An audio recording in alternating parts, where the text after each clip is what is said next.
sure by now everybody's heard the news. As shitty of a situation it is, I've probably made what I've felt about this situation uh, around social medias and friends, family. Hopefully, they know that someone who I admire has passed away. And not even someone that I know, but someone who has been a beacon of light, a firefly in a tunnel of darkness for a while. When I was going through it, I could always look for something that Bray Wyatt was gonna do on TV, and for a decade he just made the most out of what he was given. For people that don't know, and people that will see this, SmackDown tonight in real life. This is off the cuff. No, this is not anything. This isn't a rib, but yeah, Bray Wyatt is no longer with us. Um, he was one of the best characters on TV I think anybody has ever seen. Uh, but I was gonna say, SmackDown tonight will be a tribute to Bray Wyatt, with all plans scrapped. Everything's put on hold. Um, what an amazing person this man was. I I didn't look at my phone for a bit. I was at my sister's watching my nieces, and I look at the phone, and I was already having like a before I heard the news. I got the bad news U pack and had Wade Barrett return and all that. I was super happy about that, and then suddenly, in a moment's notice, everything changes.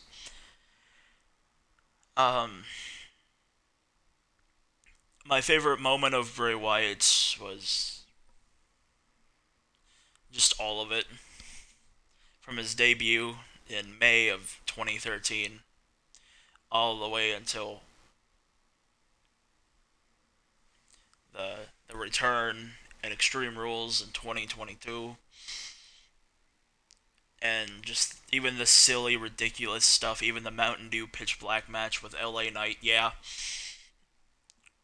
Um,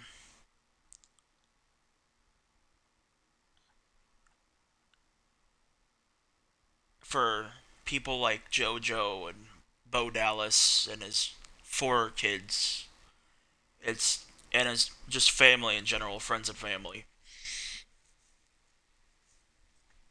This is just a tough time for everybody. It's been 24 hours since the news, maybe a little less. As shitty as this is, it's real life, and you're not guaranteed another moment. Um, I'm making this mostly to grieve about the situation, as I've watched countless of videos and tributes on TikTok and YouTube, and it, the amount of people this man has just touched emotionally is amazing. Just millions of people. Um, I'm making this video because I don't feel safe not including Wyatt in my storylines, and I don't feel safe in leaving him out and leaving him in. So I'm ending all Global Wrestling Federation operations. This really is hard. I love making storylines for wrestling, but when tragedies like this happen, it hurts. It really does. Uh, I don't know how often I'll be watching wrestling in general. I'll watch the tribute show tonight, uh, and with maybe catch up on LA Night stuff here and there. But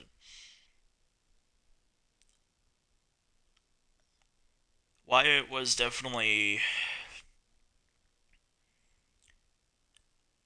one of the two people who I was still watching to see what would happen. The other person being Edge, and Edge is almost just out of it completely. I I'm still trying to fully grasp about this situation,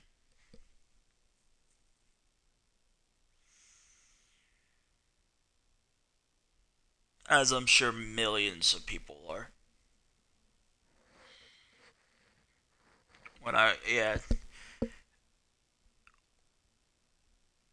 when I was going through it, Wyatt was just that beacon of light that I could look for, and seeing him weekly, every week for the not for the full 10 years, but for a decade. Yeah, it's just crazy. Yeah, every moment I've seen of his just amazing. What a unique, amazing person behind the scenes too. This is a celebrity that has been noted to be just an amazing human being that was lost way too young. He passed away from a heart attack, from complications from COVID at 36. 36 is way too young. He had so much more to offer to this world, and it was just taken from him.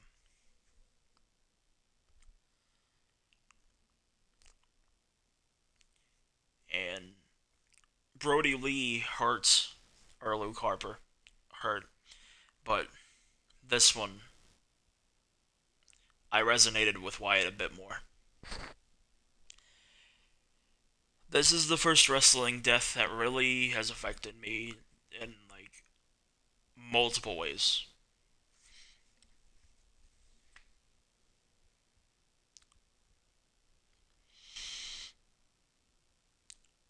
I was okay when I was, like when it first happened. I kind of just brushed it off to the side. Plus, I had family around. As time went by, I just got super emotional, and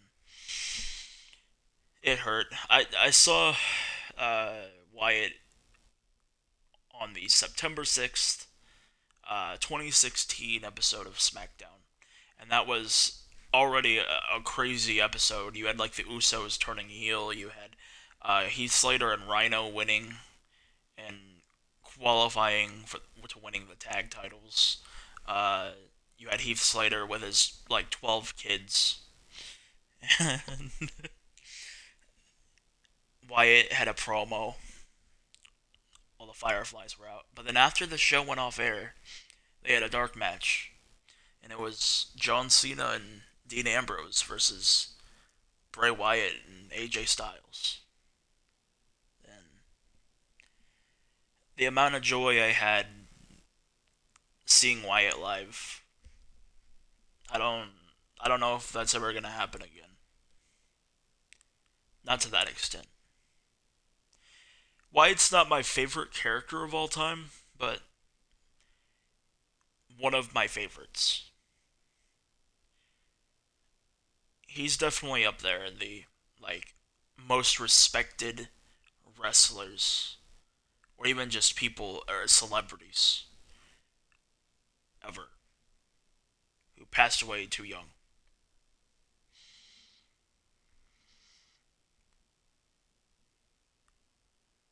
My heart goes out again to the friends and family of Wyndham Rotunda and to all the close wrestlers that worked with him. The Firefly Funhouse match at WrestleMania 36 against John Cena. One of the when the world didn't when we didn't know what the world was gonna bring and everything was closed, we still had wrestling.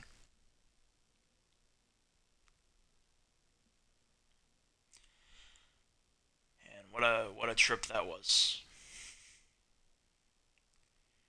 Those kind of cinematic matches up on the top of my favorite matches of all time, and that's something that's like that the Money in the Bank match that happened that year, Rock and Mick Foley, empty arena Falls Count Anywhere match, uh, Taker and Styles in the Boneyard match, my favorite matches of all time.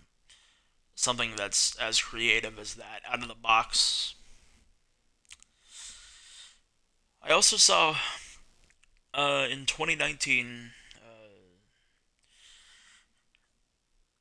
the first not it wasn't the first showing, but it was like one of the first Funhouse uh, vignettes or promos. I went to I think it was April 23rd, 2019. Kofi was the WWE champion, and Kevin Owens turned heel as he was joining the New Day. I wasn't really watching because I was in college at that time. 2016, like it was a couple months after I had graduated high school. Um, Man, do I not regret going to those shows now. And I haven't been to many of them, but knowing and I've seen all of Wyatt's career now. Yeah, it's crazy. You never know how long you have in life. Give whoever you're next to or friends, family, just hugs and tell them you love them because you never know what life's gonna bring. And it's also equally as hard because Terry Funk passed away the day right before the wrestling legend, age 79. He lived a long life, multiple decades, just like Wyatt, reinvented himself multiple times. Even with a stupid gimmick like Chainsaw Charlie, he made that work. Bray Wyatt made everything work. Well, besides Husky Hairs, but in the Bray Wyatt character, he made everything work. And he made himself one of the most recognizable stars in professional wrestling and just stars in general. If you have not seen Bray Wyatt and what he is capable of, go back, watch what you can of this man. Him and the Wyatt family, up into his Fiend days, up into his one of the greatest moments in wrestling history. I'll say it. One of the greatest moments in wrestling history when he returned at Extreme Rules in 2022 last year. Just the build up to it, the little codes, the rabbit follow the trails, the barcodes, just everything. They made it so creative and so unique for what he was gonna do, and we will never know what his full potential was gonna be.